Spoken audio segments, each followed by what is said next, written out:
Apakah suatu keuangan dari suatu negara itu dianggap baik, hati-hati, ataukah dia ugal-ugalan, ataukah dia sembrono, apakah dia ngawur gitu ya.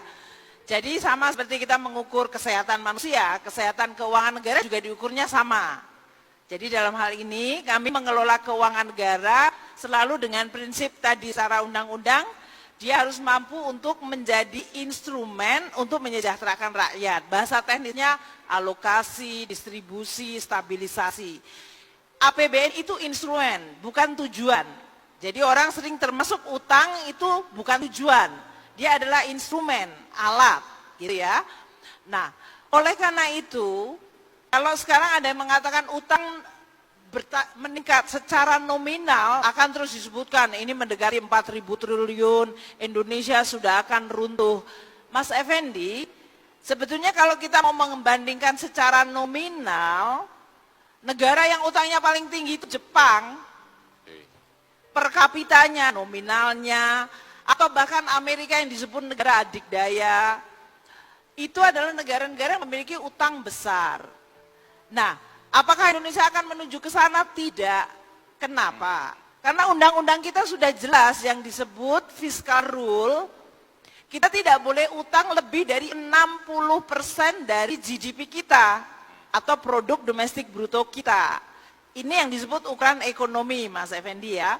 Nah, kalau ekonominya maju, kalau dari zaman sebelum Pak Jokowi 12.000 triliun, kalau sekarang mendekati 14.000 triliun, itu kalau kita bicara 30% angkanya memang lebih gede, gitu kan.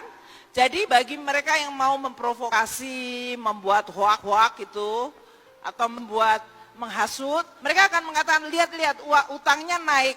Dia cuma lihat satu sisi aja, dia tidak lihat seluruh ekonominya. Belum dia lihat seluruh APBN-nya. Jadi sama kayak saya lihat Pak Effendi ini ya. Coba Mas Effendi berdiri deh. Saya berdiri. Mas Effendi berdiri. Wah, ini ada contoh langsung saya berdiri. Coba lihat saya gitu. Ya. Nah, nanti saya hanya akan mengatakan, lihat Pak Effendi Ghazali itu telinganya itu seperti ini. Dia cuma ngeliat telinga terus. Dia nggak lihat keseluruhan bahwa Pak Effendi Ghazali itu adalah sekarang hari ini adalah orang paling top di Indonesia. Dia bisa ngomong, nggak dilihat itu, yang dilihat kupingnya terus. Kupingnya, ya. Nah, jadi maksud orang saya paling top di Indonesia, tapi kupingnya bermasalah, kurang lebih begitu, ya.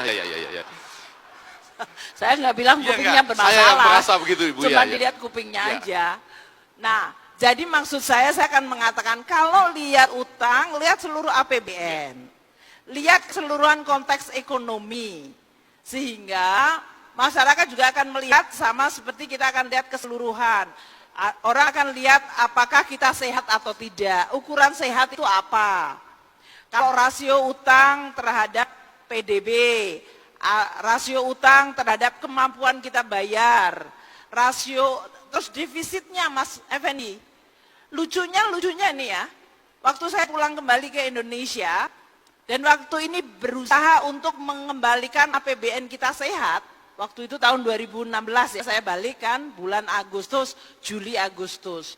Waktu itu kita terpaksa mengurangi belanja. Ini di dalam rangka untuk APBN kita kembali sehat. Sehingga defisitnya itu bisa turun menjadi 2,5, sekarang kita bikin 2,11, yang disebut primary balance itu angka-angka teknis, kata teknis. Tapi itu nggak disebut sama yang membuat tadi menghasut masalah utang, karena memang dia tahu rakyat nggak perlu dikasih tahu itu, dikasih tahu aja angkanya supaya ditakut-takutin. Mereka sengaja itu, orang yang bikin ini sangat tahu betul, dia tahu tentang APBN, tapi dia melihat cerita APBN dan melihat utang atau melihat Sri Mulyani, dilihat itunya saja, supaya kelihatan jelek aja Presiden Jokowi, pemerintahannya dan Menteri Keuangannya. Jadi kesan saya tadi akan mengatakan, masalah utang Republik Indonesia kita selalu terbitkan secara transparan, nggak ada yang ditutupin.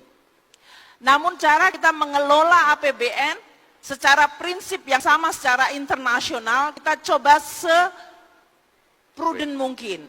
Buktinya apa? Kita dapat investment grade. Masa orang-orang yang memberi investment grade itu saya bilangin tolong dong bikin investment grade, enggak juga. Nanti ada bilang, oh Sri Mulyani pulang dari Washington itu karena dia dari Washington ngatur semuanya. Hebat kali saya. Enggak lah.